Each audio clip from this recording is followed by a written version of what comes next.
ఆంధ్రప్రదేశ్లోని teacher eligibility test అంటే AP TET 2025-26 కోసం నేటి నుంచి కూడా దరఖాస్తులు ప్రారంభం కానున్నాయి. ఈ ప్రక్రియ నవంబర్ 23 వరకు కూడా కొనసాగుతుంది. అందువల్ల ఆసక్తి ఉన్న అభ్యర్థులు తక్షణమే దరఖాస్తు చేసుకోవాలి. ఈ మేరకు నోటిఫికేషన్ కూడా ఈ రోజైతే విడుదల కానుంది. కానీ ఏపీ టెట్ కన్వీనర్ కృష్ణారెడ్డి చెప్పడం జరిగింది. ఇక ఈ దరఖాస్తు విధానం ఒకసారి చూసినట్లయితే కనుక అభ్యర్థులు ఏపీ టెట్ అధికారిక వెబ్సైట్ ద్వారా ఆన్లైన్లో దరఖాస్తు చేసుకోవచ్చు. ఫారం సరిగ్గా భర్తీ చేసి అవసరమైన డాక్యుమెంట్లు అయితే అప్లోడ్ చేయాల్సి ఉంటుంది.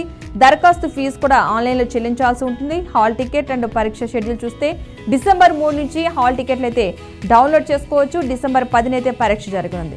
ఇక సెషన్ చూసుకున్నట్లయితే కనుక ఫస్ట్ సెషన్ వచ్చేసి ఉదయం 9:30 నుండి 12 గంటల వరకు, సెకండ్ సెషన్ వచ్చేసి మధ్యాహ్నం 2:30 గంటల నుంచి 5 గంటల వరకు కూడా ఈ పరీక్ష అయితే జరగనుంది. ఇక ఫలితాలు చూస్తే కనుక ఏపీ టెట్ 2025-26 ఫలితాలు జనవరి 19 అయితే విడుదలవనుంది.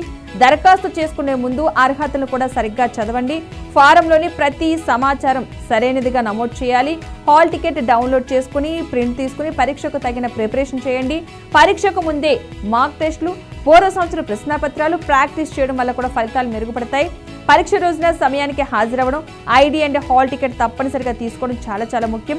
ఇక ఏపీ టెట్ 2025-26 దరఖాస్తులు నేటి నుంచి కూడా ప్రారంభమవుతున్న నేపథ్యంలో 23 వరకు కూడా ఈ దరఖాస్తు తప్పక పూర్తి చేసి సబ్మిట్ చేయాల్సి ఉంటుంది. డిసెంబర్ 10న పరీక్ష జరుగుతుంది కాబట్టి ప్రిపరేషన్ అవ్వడం ద్వారా ఉత్తీర్ణత సాధించడం కూడా మీకు సులభం అవుతుంది. ఫలితాలు జనవరి 19న విడుదలవుతాయి కాబట్టి ఈ సమయాన్ని గమనిస్తూ ముందే ప్రిపరేషన్ చేయడం చాలా ముఖ్యం.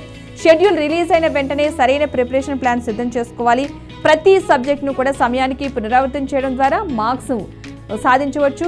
పూర్వవారపు ప్రాక్టీస్, మాక్ టెస్టులు మరియు సెట్ ప్లానింగ్ చేయడం కూడా చాలా ముఖ్యం. గత సంవత్సరాల పేపర్లు, ముఖ్య టాపిక్స్ మరియు లాస్ట్ మినిట్ నోట్స్ మీద ప్రత్యేక దృష్టి పెట్టడం చాలా ఇంపార్టెంట్. ఇక ఫిబ్రవరి 25 నుండి ఇంటర్ పరీక్షలు ప్రారంభం అవబోతున్నాయి కాబట్టి విద్యార్థులు ముందుగానే ప్రిపేర్ అవడం కూడా చాలా ఇంపార్టెంట్.